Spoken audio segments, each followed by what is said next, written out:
मैं कहती हूँ वो जलते रह जाएंगे और मैं 12वें महीने तक एक ऑटो और डालूंगी। महिला हो या पुरुष हो, काम कोई बड़ा छोटा नहीं होता, महिला भी सब काम कर सकती है। मर्दों के बराबर का दर्जा दिया गया है तो मैं मर्दों के बराबर का काम भी कर रही हूँ। हमने आज दिन तक अपने जम्मू में ऑटो चलाते लेडीज को नहीं देखा, ये फर्स्ट बार मैं देख रहा हूँ। कोई भी मुल्क तब तक तरक्की नहीं कर सकता जब तक कि वहाँ की महिलाएं जो हैं वो सशक्तिकरण ना हो। और हमारे हिंदुस्तान की बात की जाए तो वुमेन एम्पावरमेंट को लेकर जो है काफ़ी सारी मुहिमें और जो सरकार है वो काफ़ी संजीदा नज़र आती है। और ऐसे में काफ़ी सारे प्रोग्राम्स हैं, स्कीम्स हैं जो लॉन्च की जाती है पर्टिकुलर महिलाओं के लिए। लेकिन उसके बावजूद भी एक महिला से आज हम आपको जिससे मिलवाने जा रहे हैं, इनका नाम है सीमा देवी। और ये तमाम उन स्कीमों से हटकर एक आत्मनिर्भर भारत की ओर अग्रसर अपने खुद पर अपने पैरों पर जो खड़े होकर एक ऐसी मिसाल कायम की है। नगरोटा के अंदर खुद जो है वो ई रिक्शा इस वक्त चला रही हैं और सेवा जो है यहाँ नगरोटा वासियों को दे रही है, क्योंकि काफ़ी दिक्कत भी यहाँ पर जो है वो इन लोगों को यहाँ पर रहती थी। ख़ास तौर पे बात करें नगरोटा चौक से लेकर सैनिक स्कूल तक के लिए, तो वहाँ पर ये रिक्शा की सर्विस यहाँ पर दे रही है। सीमा देवी जी, आपको सबसे पहले तो हमारी पूरी टेक वन की तरफ से बहुत सारी शुभकामनाएँ। आपने जो कार्य शुरू किया है, अपने पैरों पर आज आप खड़े हैं, आत्मनिर्भर हैं, क्या कहना चाहोगे? कैसे आपके माइंड में ये कंसेप्ट आया और कैसे आपने ई रिक्शा जो है यहाँ चलाना शुरू किया? सर ये ई रिक्शा सर मैंने जॉब की बहुत कोशिश की थी सर, तो जॉब मुझे मिली नहीं सर।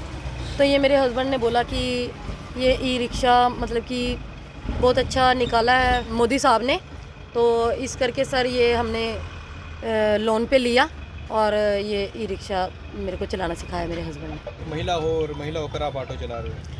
हाँ जी सर, कई लोग बोलते हैं कि महिला होकर ऑटो चला रही है, तो मैं लेडीज से भी पूछती हैं, जेंट्स भी पूछते हैं काफ़ी, तो मैं उनको यही जवाब देती हूँ कि महिला हो या पुरुष हो, काम कोई बड़ा छोटा नहीं होता, महिला भी सब काम कर सकती है।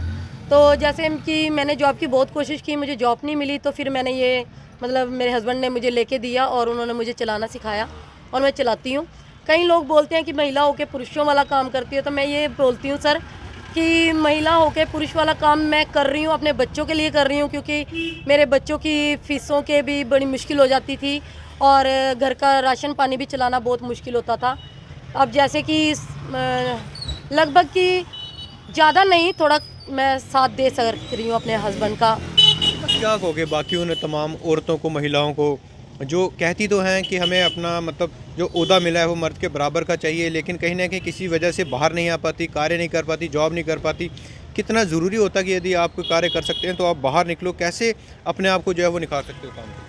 हाँ जी सर, वो तो मैं मानती हूँ कि कई ये बोलते हैं कि मर्दों के बराबर का दर्जा दिया गया है औरतों को, मगर औरतें ही कुछ दब के रह जाती हैं, क्योंकि उन औरतों को अगर दर्जा दिया गया है मर्द के बराबर का तो वो दर्जा हासिल भी करो, जैसे मैं कर रही हूँ कि मैंने अगर मर्दों के बराबर का दर्जा दिया गया है तो मैं मर्दों के बराबर का काम भी कर रही हूँ। सिवा एक चीज़ और जानूंगा आपसे, आप यहाँ काम तो कर रही हैं, लेकिन क्या कोई परेशानी, कोई दिक्कत आ रही है? क्या लोग आपका समर्थन कर रहे हैं? कैसे मतलब, क्योंकि कोई मेट्रोडोर्स भी यहाँ चलती हैं और भी ऑटोज़ चलते हैं, तो कहीं ना कहीं जब आप नया कार्य करते हैं काफ़ी जो चैलेंज है, जिसको कहते हैं चैलेंज, सामने आते हैं, चुनौतियाँ सामने रहती हैं। क्या यहाँ पर भी कोई दिक्कत है ऐसी? हाँ जी सर, मैं ये 5 महीने से चला रही हूँ और 5 महीने से कोई ना कोई चुनौती तो सामने आ ही जाती है। जैसे कि मेटाडोर वाले हैं कई, वो मतलब कईयों ने शराब भी पी होती है, वो मतलब बदतमीजी बोल जाते हैं, तो मैं तो उनको अच्छे के लिए ही बोलती हूँ कि साइड पे लगा के सवारी लो, तो वो सर उल्टा ही मुझे बोलना शुरू हो जाते हैं कि तू औरत है तो हम तेरा क्या करें। जैसे कि उनको लेडीज से बात करने की तमीज़ नहीं, जैसे उनके घर में माँ बेटी बहन ना हो। मैं कहती हूँ जैसे औरों के घर में माँ बेटी बहन है, जैसे मेरे घर में भी मैं हूँ, मेरी बेटियाँ हैं, मेरे हस्बैंड को पता है, वो भी चलाते हैं संडे के दिन इसको, उसको भी पता है कि मुझे किससे किससे कैसे बात करनी है। तो कई लोग ऐसे हैं जो यहाँ पे ड्राइवर हैं कि जिनको लेडीज़ से बात करने की तमीज़ नहीं, क्योंकि नगरोटा में मैं ही हूँ जो पहली लेडीज़ चला रही हूँ और मुझसे मतलब कि काफ़ी जेलस फील करते हैं वो। सीमा, क्या सोचा आगे? ये ई रिक्शा आज आप एक चला रहे हैं, क्या व्यापार को बढ़ाने के लिए सोचा है साथ में? हाँ जी सर, व्यापार को मैंने बढ़ाने की सोचा है। जैसे मैं कहती हूँ कि कई मुझसे जेलस फील करते हैं, मैं कहती हूँ वो जलते रह जाएंगे और मैं 12वें महीने तक एक ऑटो और डालूंगी, मैं जलने वालों को और जलाऊंगी। क्योंकि कहते हैं कि अगर हम आज दब के अंदर बैठ गए, मर्दों की बातें सुन के अंदर बैठ गए, तो हम कभी बाहर नहीं निकल पाएंगे। अगर मेरे को जो भी मेरी बहन, मेरी माँ, मेरी बेटी कोई भी देख रही है, तो मेरे जज्बे को सलाम करना और बाहर निकलने की कोशिश करना, हिम्मत से बढ़ना। जैसे मैं हार नहीं मानती हूँ, आप लोग भी हार नहीं मानना और जलतों को और जलाना।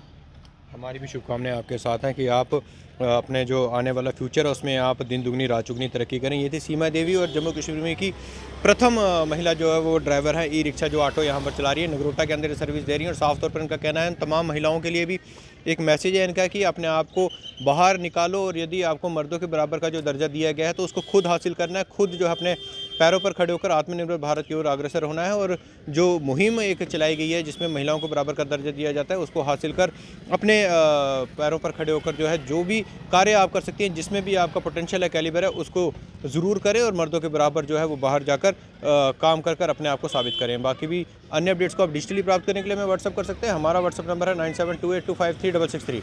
उत्तम सवालिया के साथ रोहित शर्मा, टेक पंजाब। तो ये लेडीज़ जो ऑटो चला रही हैं बहुत अच्छा काम कर रही हैं। हमने आज दिन तक अपने जम्मू में ऑटो चलाते लेडीज़ को नहीं देखा, ये फर्स्ट बार मैं देख रहा हूँ। मेरी तरफ से इनको बहुत बहुत मुबारकबाद है। टेक वन अब आपके व्हाट्सएप पर। व्हाट्सएप करिए हाय 9728253663 पर।